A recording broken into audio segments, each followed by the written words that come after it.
Beredar sebuah video seorang pria dewasa dimandikan bak mayat di lokasi pemandian jenazah.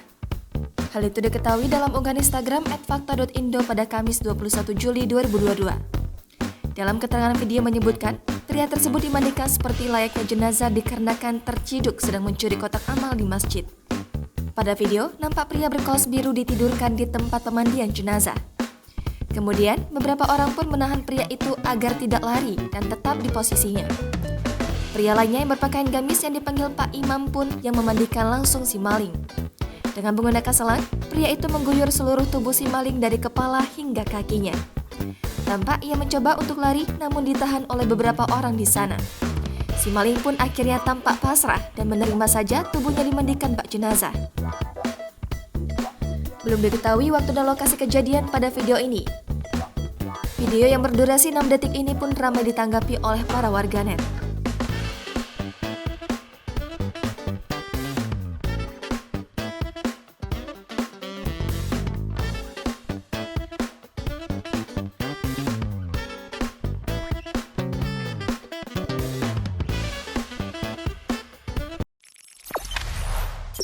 Jangan lupa subscribe, share, komen, dan like ya.